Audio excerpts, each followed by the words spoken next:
glad you're here. I'm Jane Dutton. I'm one of the faculty on the Center for Positive Organizations. And welcome. On this snowy day, you get extra brownie points for getting here.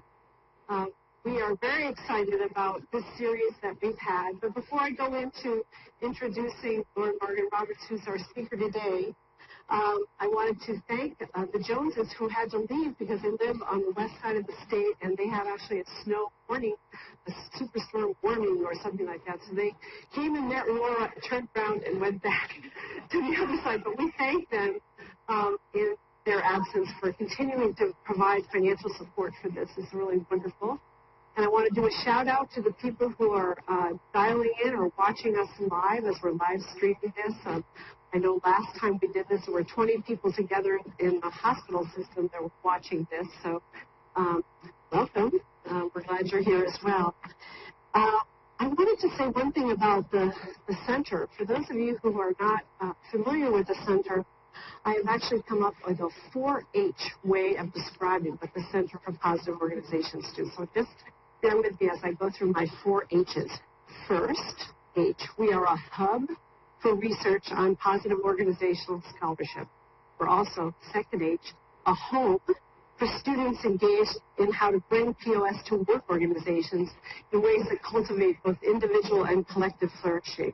We are also a harbor, third H, for practitioners and organizations who wish to co-learn about how to build, maintain, and sustain positive organizations.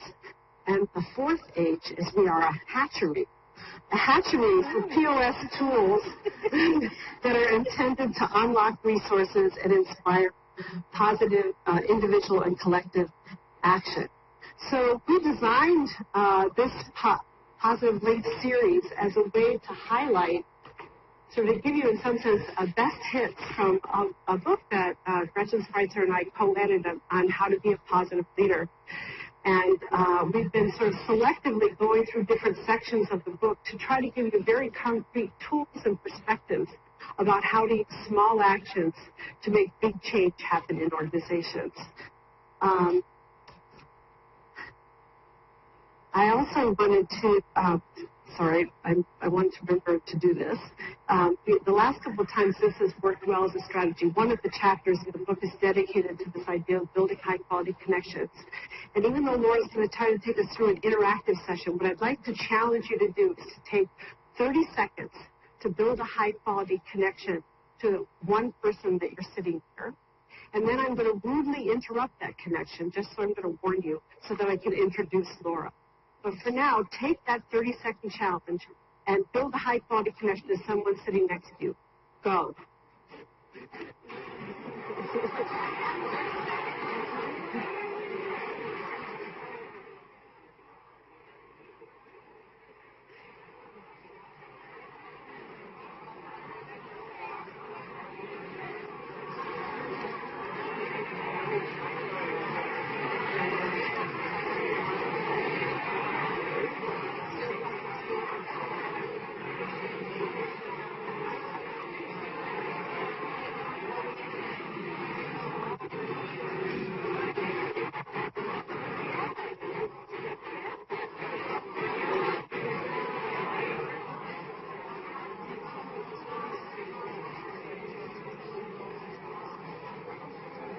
Okay, 30 seconds are up. Ding, ding. Ding, ding, ding.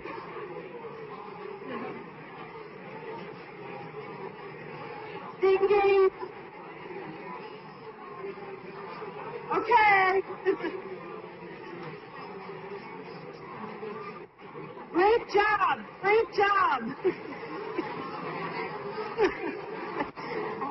Okay, you did a great job of building a high-quality connection in 30 seconds. And actually, that little exercise illustrates a key point that we're always talking about, and that is about there's always resources to be unlocked in the room. And the energy that just got activated by that 30-second challenge, I think, is a great illustration of that. But I'm really excited about energizing you through what Laura's going to talk to you. So it's my privilege to introduce Laura Morgan Roberts, who's a former student, a wonderful long-term colleague who's been involved right from the beginning with this effort around positive organizational scholarship. She has both her master's and her PhD from the University of Michigan in psychology. And she has been really a pioneer researcher in this domain of positive identity construction as a source of self-strengthening. It was Laura who, many years ago, was a student when we were first thinking about the reflected best self exercise, which is one of the tools or exercises that's come out of the center. And Laura was a pioneer. She was really the sort of key theory architect in sort of helping us understand why that intervention, the reflected best self exercise, was so potent. And the wonderful thing, she's not just a pioneer, she's also a courageous person. And she went into her first faculty appointment was at Harvard Business School. And as a junior faculty member, any of you who are not an academic, I'm not sure you can fully appreciate this, but as a junior faculty member, she went into Harvard Business School and changed the core requirement for the MBA students so that the reflective best self was a required part of the MBA training at Harvard for several years. And the wonderful thing is that all those students that she affected through that intervention, those people went into organizations and brought the reflected best self exercise with them, which we're still reaping the bounty from her sort of change intervention at that point in time. I was also lucky enough to co-edit a book with her, which was called Exploring Positive Identity in Organizations, which was really the attempt to bring a positive take on identity construction into the field of organizational studies. She continues to be a pioneer in her faculty role at Antioch. She has her own firm and consulting practice around positive identity construction, and I think we're just really lucky to have her here. So please join me in welcoming Laura.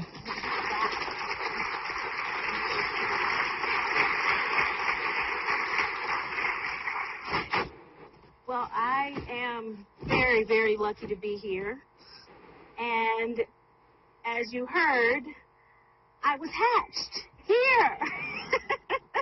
The Center for POS is a hatchery. I said, yeah, that's it. That's why I always feel so at home whenever I get to come back to Ann Arbor and spend time, and especially to connect with all of my friends and dear colleagues at the Center for POS. Today we're going to talk about identities, and I use the word we intentionally because this is an opportunity for each of us to start to have a different conversation, first and foremost with ourselves, about how we talk about ourselves and our own sense of place and significance, and how we have different conversations with others, the stories that we tell about ourselves and our own sense of significance, but even more importantly, how do we help other people to cultivate a more positive and sustaining sense of self? Now, Bob Quinn will appreciate us entering the conversation through this question, the lens of this question, which is for each of us to make the leadership conversation personal. What is your vision for extraordinary leadership impact?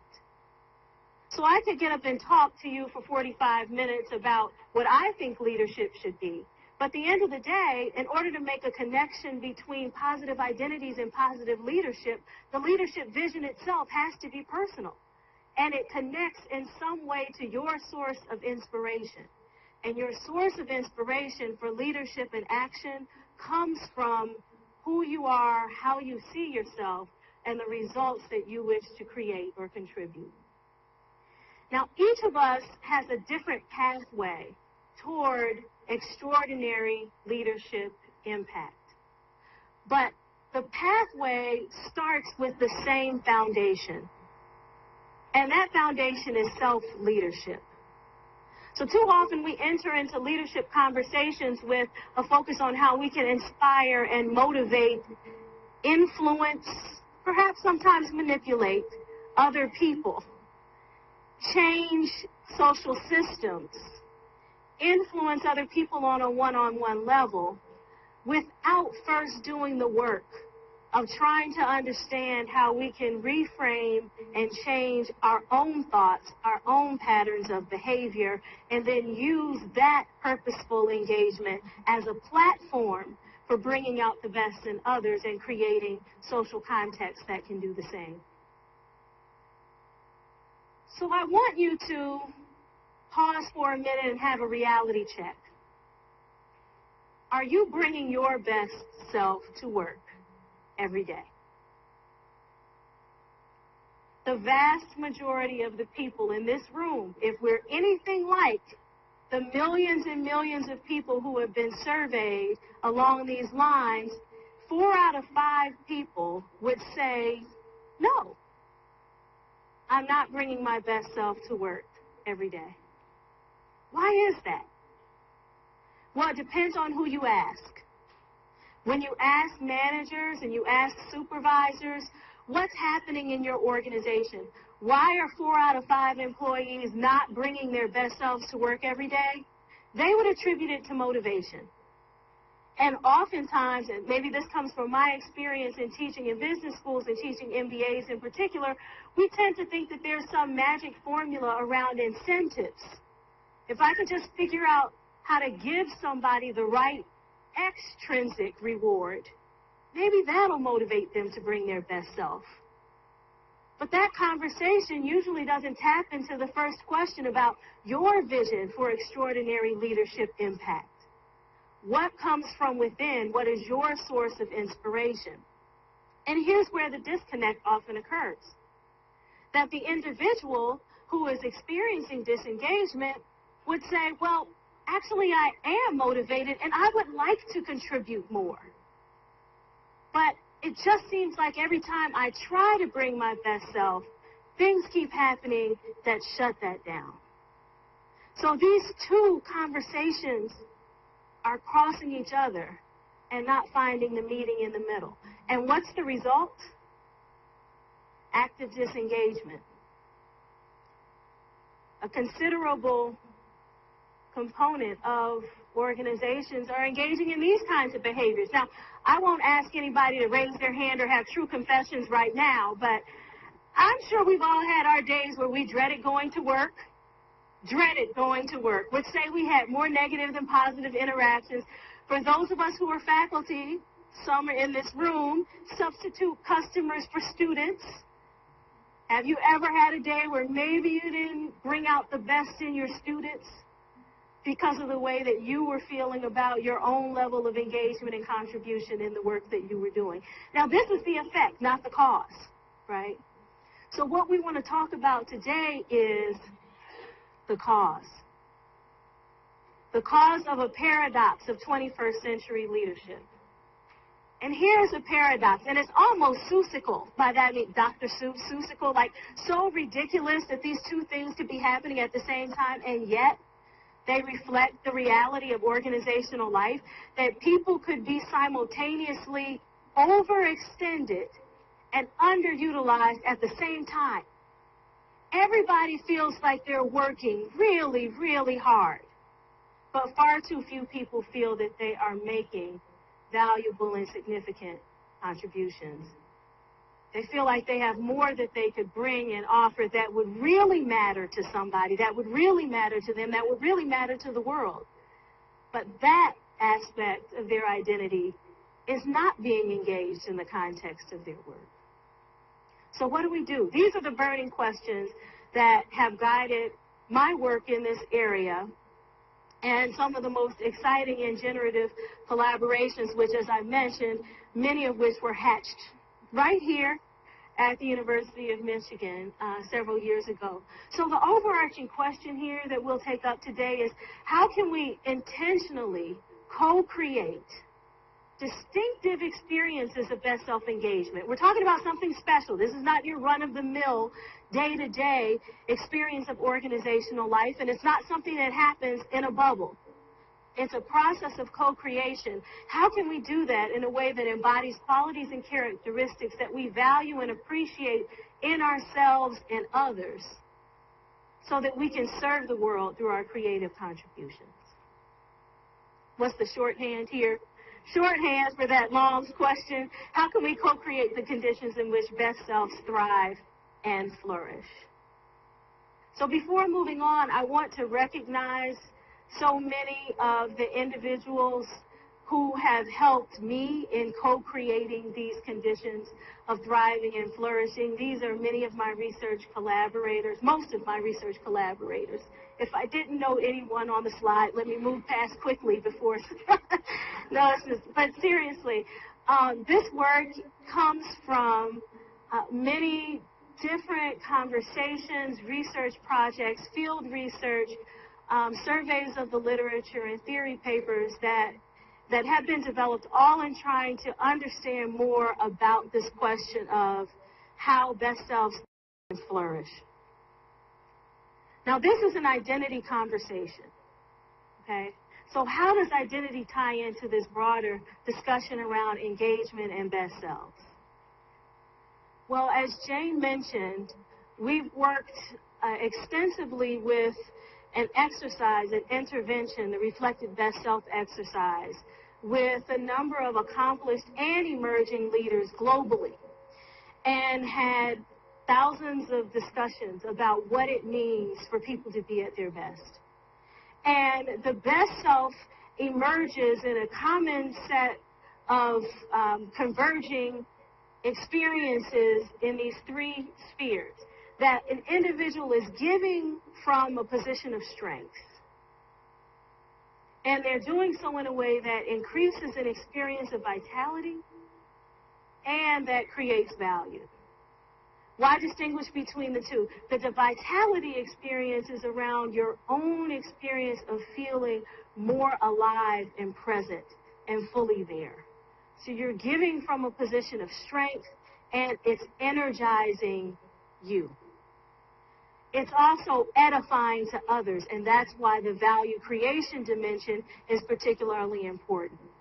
Okay, so we're not just interested in having you play to your strengths more often so that you can get ahead and you can benefit and you can advance individually. What we're really interested in is the virtuous cycle or the process by which we can give from positions of strength that help to increase our own level of vitality, but that also create value in the social system around us. So that when we're at our best, it's much bigger than any of us. It's about bringing out the best in others as well. So let's talk a little bit about identities and some underlying assumptions around identity that will then guide how we think about enacting and putting into practice a process that would increase engagement of best selves. So some core assumptions around identities that underlie this research. The first question is, what is an identity? And why does an identity matter? Well, an identity is a label, a marker, a story, an image, a characteristic that serves a particular function. And the function of the identity is to help that individual or organization to understand its significance within a social space. So how and why does it exist relative to other individuals, relative to other organizations? It has a situating mechanism in terms of helping to identify defining characteristics. It also matters because there are feelings and thoughts and then resultant behaviors that emerge from the ways that we define ourselves as individuals and as collectives. So where do identities come from? How were they created? You know, is it a given? Is it just a category or a label that you take on and you run with it like a present? It's actually an emergent process of ongoing co-construction and negotiation, and that happens in two domains. One is through encounters, interpersonal encounters. So verbal and nonverbal signals help us to understand the qualities and characteristics that define us, those that differentiate us, and the extent to which those qualities and characteristics are valued. And there's an interesting body of research on identity performance and on claiming and granting processes that uncovers more of these dynamics around co-construction and co-creation. Jane Dutton, Caroline Bartel, Amy Wisniewski, Sue Ashford, Scott DeRue, lots of conversations about how this operates in the leadership space, how does this operate in terms of devalued professions. Much of my work has been on how these claiming and granting processes occur when people are responding to stereotypes that others might have about the typical or prototypical professional in a certain domain. So that's one way that identities are co-constructed. The other, which happens simultaneously, this is not an either or, they're also being co-constructed and created through narratives. So narratives are those stories. They're those stories that we tell ourselves about ourselves. So those stories that others tell us about ourselves, and the stories that we tell others about ourselves, and the stories that we tell others about themselves, right? That all of these different stories start to converge into a meta-narrative, a collection that has a larger ongoing theme about who we are and why we matter, that's located in past, present, with anticipation for the future. And we'll talk about that more this afternoon. But let's add the dimension of positive identity, because much of our recent work has been on trying to understand more about identity through the lens of POS. And what does it mean to construct an identity that is positive? Well, you may not be surprised, but this is actually a contentious question. Some people are uncomfortable with the very identity, or the very idea of using a label, positive identity. Because for some, that feels a way of overgeneralizing and not accounting for the various ranges of experiences that people have. And so some of you might be pondering that question right now.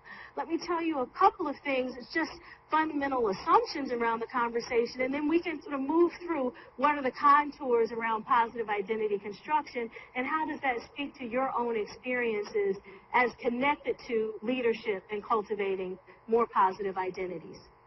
So the first is that most individuals do seek to hold positive self-views, and they seek to have those views validated and affirmed by others.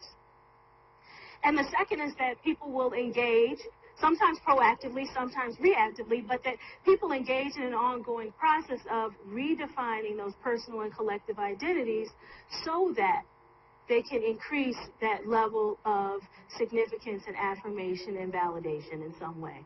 And they can do that through the exchange of stories and images that help people to understand who they are in a more contextualized way using a more positive frame. So Jane Dutton, Jeff Betnar, and I, several years ago, were curious about how other organizational scholars had talked about positive identities.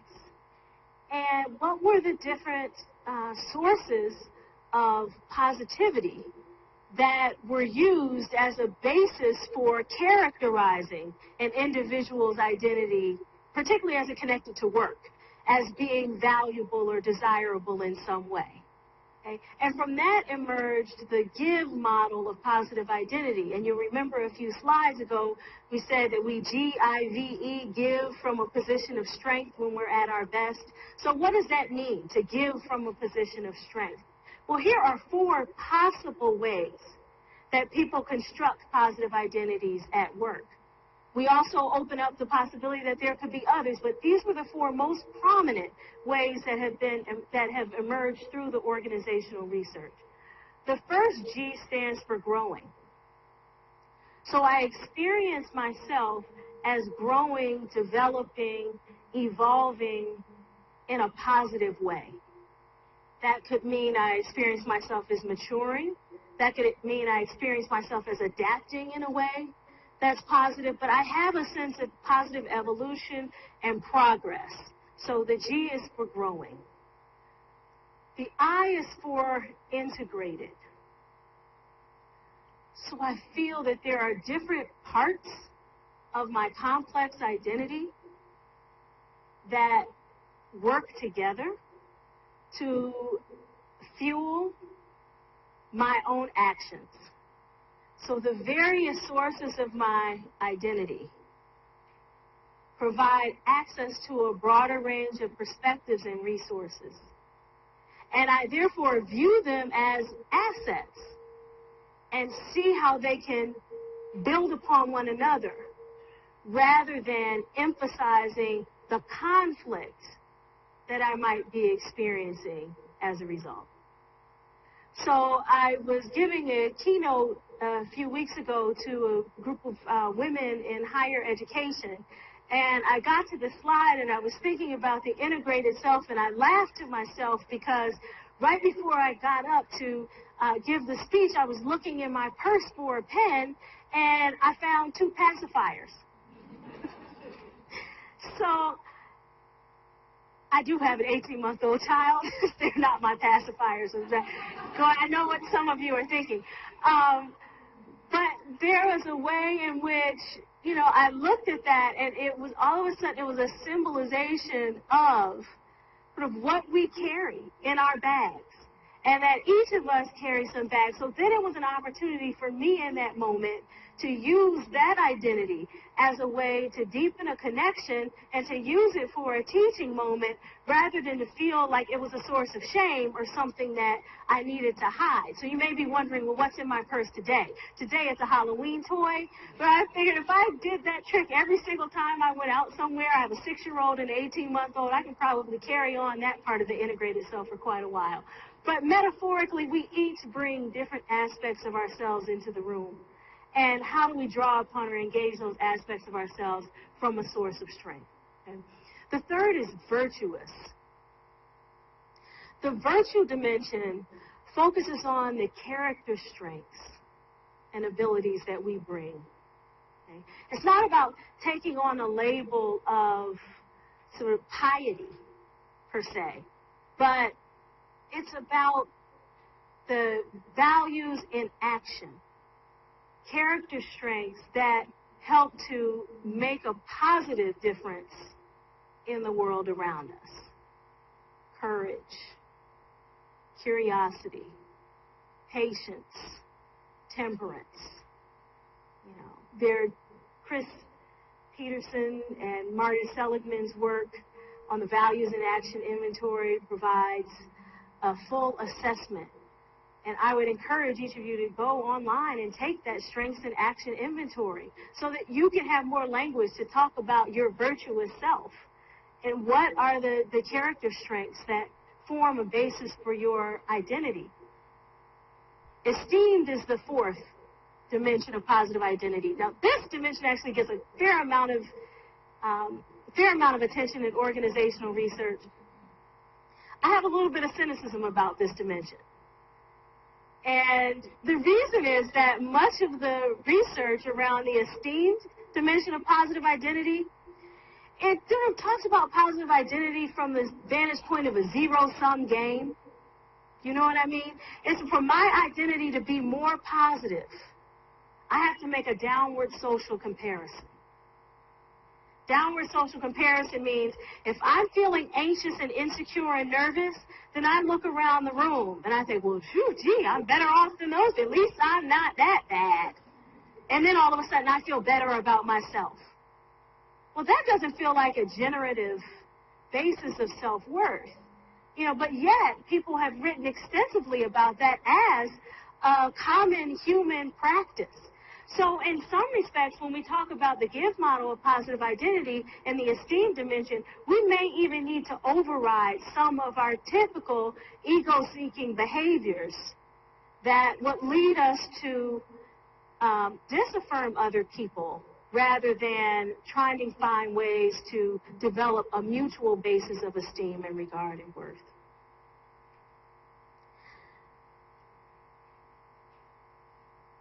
The way that these dimensions of positive identity take up significance in our social world is when they're connected to generative practices.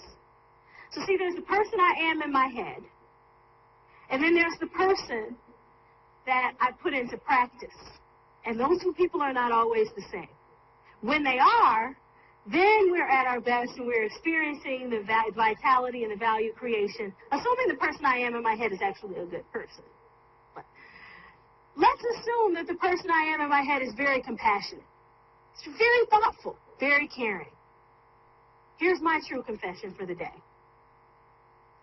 I remember people's birthdays. I pride myself on remembering people's birthdays. And in the old days, before there was Facebook, before there was Instagram, you make fancy pictures, before there was Twitter, before anybody text message or even had any pagers, we just had old-fashioned greeting cards, right? And we took pride in taking a greeting card and writing happy birthday, signing it, maybe even putting it in the mail. I still buy greeting cards. I still remember people's birthdays. Do I mail the cards? Not so much. Got a lot going on these days. The person I am in my head is very considerate and thoughtful and remembers it. But the generative practices, if somebody else doesn't have an acknowledgement or a recognition, how do they know that I thought about them? How do they know that I remembered their birthday? They don't necessarily know that, right? So I think that's one of the important qualifiers that we've had to add into our work as we've continued to study positive identities, is that we're not just talking about sort of helping the people to develop a delusion of grandeur, but we're really trying to help people to bridge between a positive self-construction and a generative practice. So how do we get there? Now what I'm going to share with you has been developed through my practice as an educator, as a consultant, as a coach, as well as my scholarship. There has been tremendous demand and hunger for this conversation in a way that has continued to push me to want to pursue more and more questions and deeper understandings, so that the things that we're writing about through our scholarship connect with the questions that people are raising in their practice. And these are the models that I'm going to share with you now. They really, rather than giving credit to theory as spurring these questions, I would say that these questions are ways of theorizing about the practices that people have reflected back to us as they've attempted to bring their best selves to work.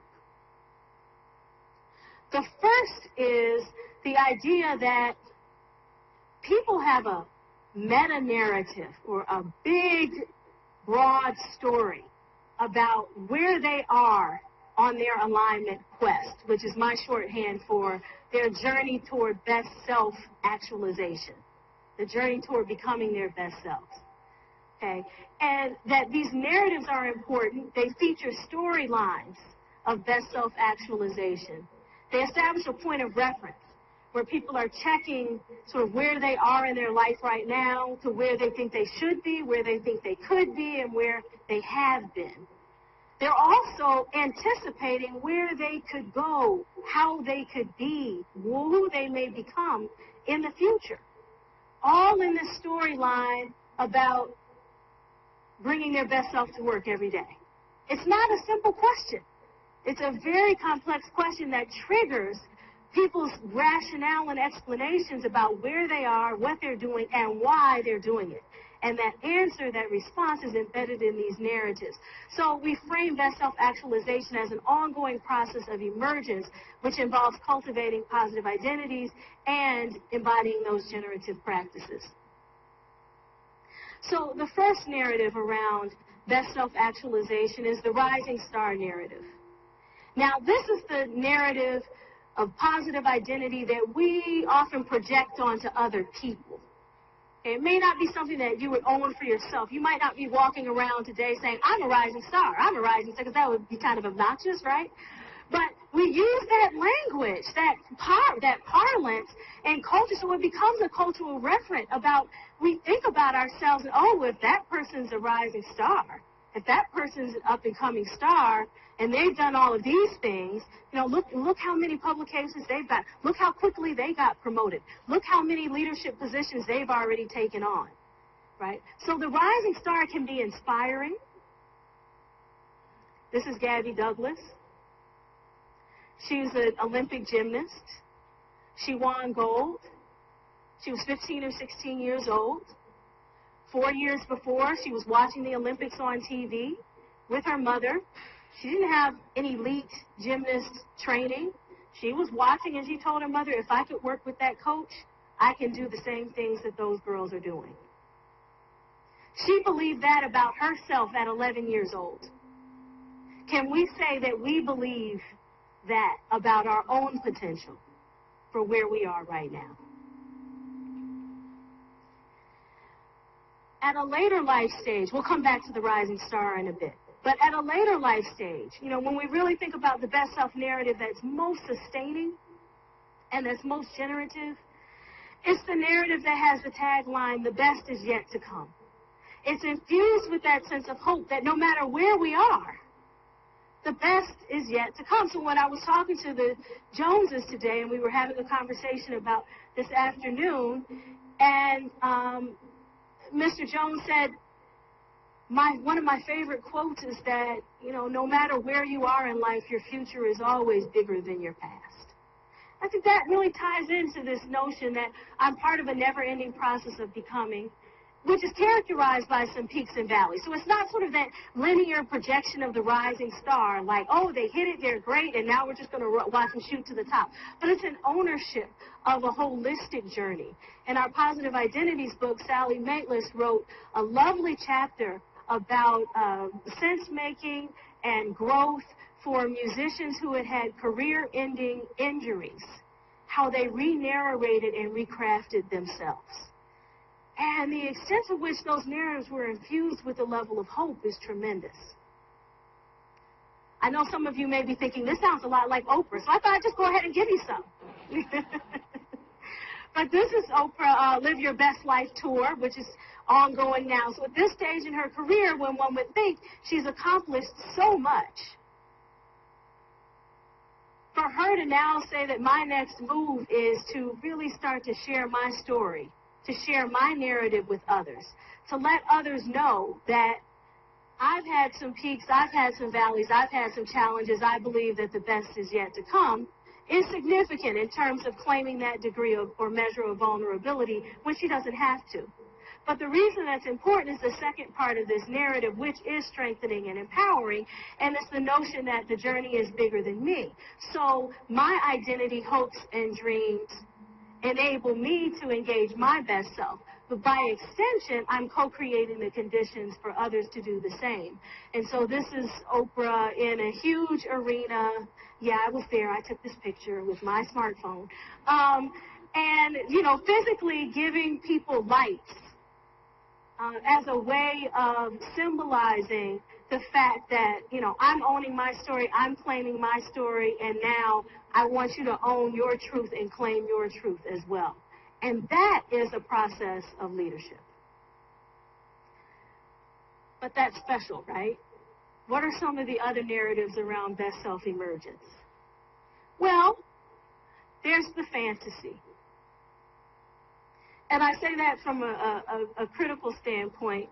I know that, so I'll acknowledge that up front. But, the measure of cynicism here is, I believe one day I'm going to make something of myself.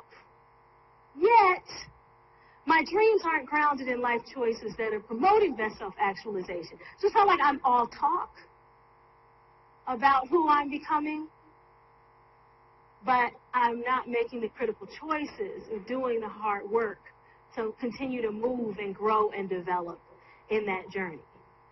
But yet, if you were to ask some people, are you bringing your best self to work every day?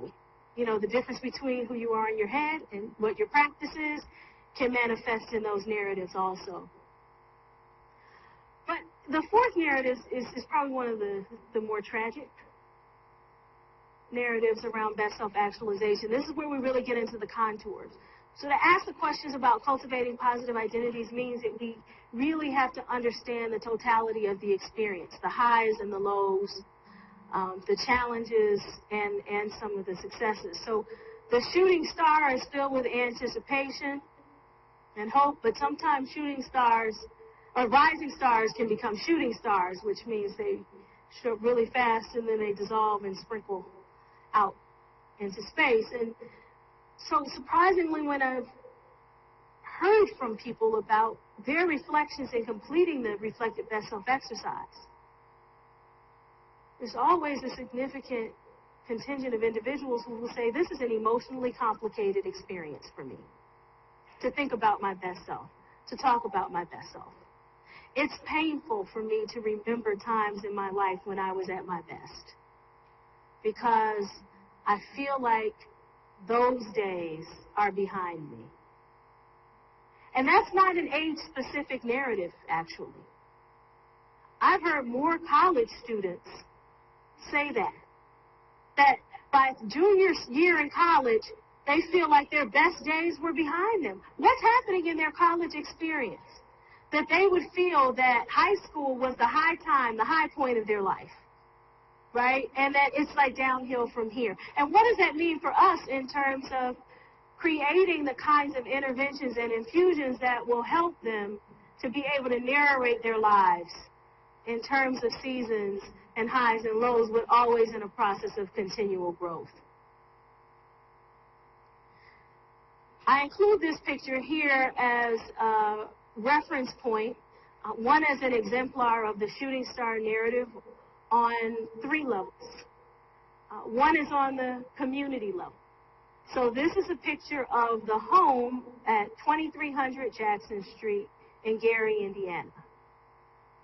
Gary, Indiana was once known as the city of the century. It was founded in the early 1900s by a major steel corporation. By the mid-1960s, the population was almost 200,000 people. The city is only 20 miles from Chicago. If you've driven from Ann Arbor to Chicago, you've driven through Gary, you've driven past Gary many, many times. In any other zone, it would be considered a suburb of the major city. It was founded, of Chicago, of the Chicagoland area, but it was founded as a town primarily for the workers. So when 90% of the workforce was cut, the economic depletion beset the city, such that now the population is under 80,000, and the headlines all relate to Gary as being an exemplar of tragic urban blight. Michael Jackson and his brothers were born in Gary. His brothers grew up in Gary. Michael Jackson was young when they moved from Gary. How many of you remember the first time you saw Michael Jackson dance? There's some people in the room who remember that. You have that image or that vision of somebody who's getting into a complete flow state of vitality and using these incredible gifts and talents in ways that were uplifting and inspiring and energizing for others. You know, and yet the end of the story is premature. So the third reference point is I happen to be from Gary, Indiana, as was my father, as was my grandmother, and my great-grandfather was a high school principal for several years in Gary, Indiana.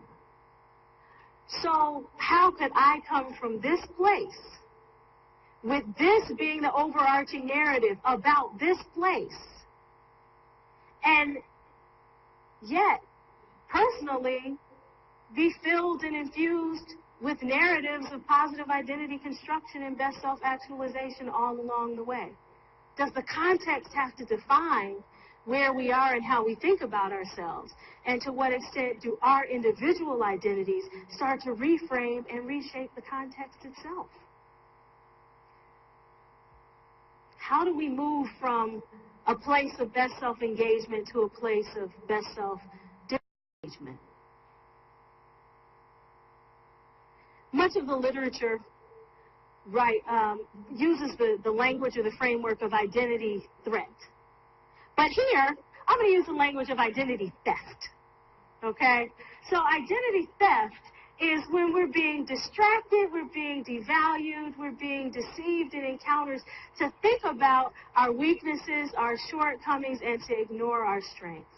And as a result, we have an experience of selective amnesia. So we remember some things, we remember some sets of feedback, but the information of our best selves becomes much less salient, and so we become detached from that self-understanding. And here's a fable that exemplifies this. That the animals got together and decided to found a school. They said there'd be a course curriculum of subjects like swimming, crawling, running, jumping, climbing, and flying. And at first the duck was the best swimmer, but it wore out the webs of his feet in running class, and then it couldn't swim as well as before. The dog was the best runner, but it crash-landed in flying class and injured a leg. And the rabbit started out as the best jumper, but it fell in climbing class and hurt its back. So at the end of the year, the valedictorian was an eel who could do a little bit of everything, but nothing very well. So where are you on your journey? Meredith Jordan says, whatever you have forgotten, you can remember. Whatever you've buried, you can unearth. If you're willing to look deep into your own nature, if you're willing to peel away the layers of not self that you've adopted, and making your way through the trials and tribulations of life, you will find that your true self, and I would amend that to say you will find that your best self is not as far removed as you think. So what have we learned about the process of best self re-engagement? How do we turn the tide on this in terms of cultivating positive identities? Well, the first key practice is re-examination. We have to reflect on our best selves.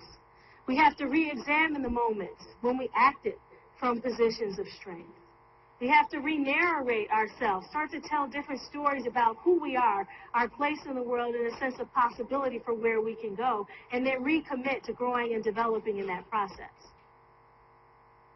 But as we emphasize in the How to Be a Positive Leadership book, we also need to cultivate some resources.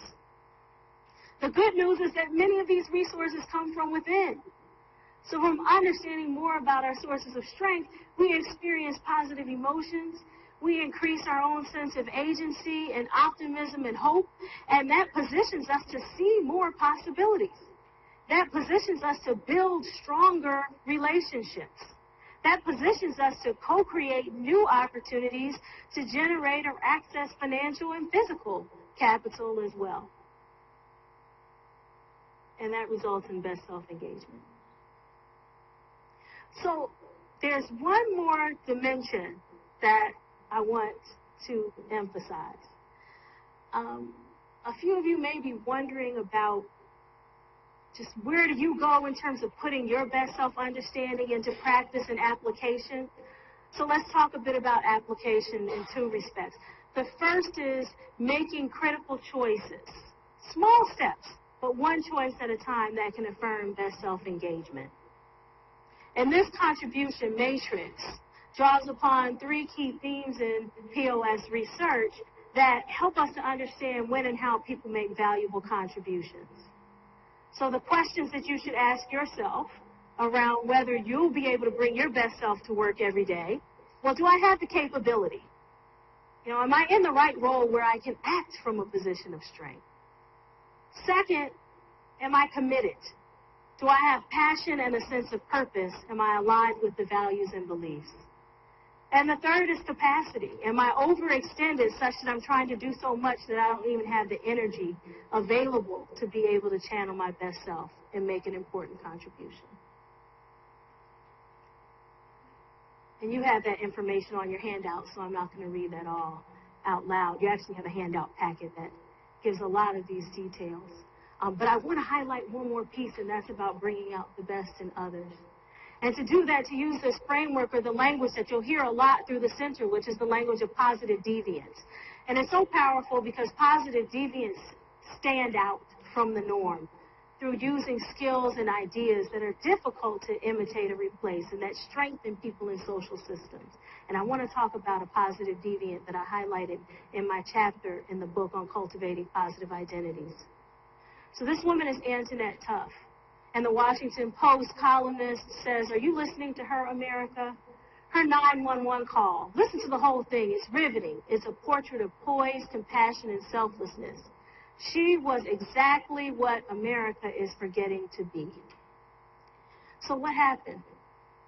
On August 20th, 2013, a young man by the name of Michael Brandon Hill entered into an elementary school where several hundred students were busy at work, and he was loaded with an AK-47 and over 500 rounds of ammunition. And he walked into the front office. Antoinette Tuff was covering the desk for lunch. He shot into the floor, and he said that people were going to die that day. Antoinette Tuff called 911, left the phone on hold, so this whole call was recorded. And she said to him things like this: "It's going to be all right. I want you to know that I love you. I'm proud of you. It's a good thing that you're giving up." He decided to surrender. She said, "It's a good thing you're giving up. Don't worry about it. I'll tell them you didn't hurt anybody. We all go through something in life." She told them about her challenges and her belief that the best was yet to come. And in that way, she was able to lead and guide his surrender so that he was in custody and all of the children were safe. What was her takeaway on this? And here's where we'll close the conversation. She said that she believed that every last thing that she had gone through from childhood up to the end prepared her to save that young man and all of these students. Now, this was a life and death situation. As we think about our opportunities to affirm other people's best selves, to cultivate positive identities at work, you think about what she did in that moment, what she said.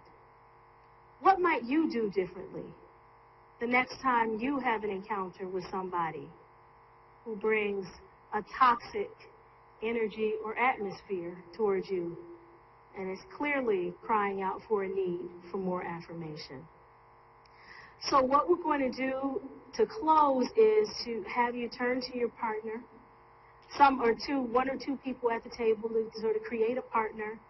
And the last page in your handout, it's a self-guided handout, so there's a lot of work that you can do individually. And I wanted you to have some resources to take with you because I know this is a reflective space. But the last page has some action planning questions.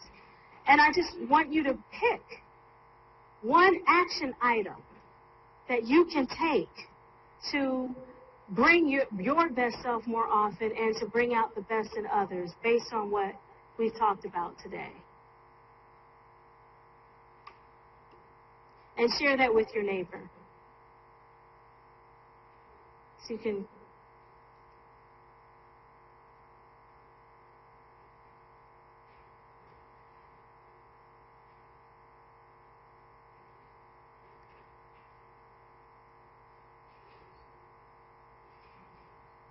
you have one thing? Everybody has one thing? All right, so let's share your commitment with your neighbors.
So you get up and close it. I will when I close it. I'm just going to get people. I just wanted to make sure I knew what.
I need something.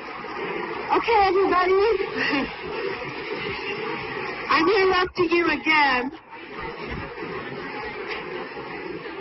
I just want to take this moment. I hope the conversations will continue, and I hope they'll continue into the reception area where we have some delicious food sponsored by the center. But for now, perhaps you can join me in thanking Laura for an inspiring and informative account, and I hope all of you take away this very useful workbook that she's put together for us to be able to put these ideas into practice. I have an artifact for her, which everybody who comes here gets these unique artifacts which have positive spirals in them, Laura. But please join me in giving her a hand. Woo!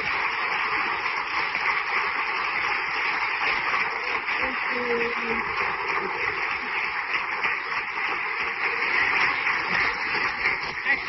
I also forgot to give a pitch for the next one, December 15th. Amy Wisniewski, who Laura mentioned several times, will be back to talk about job crafting.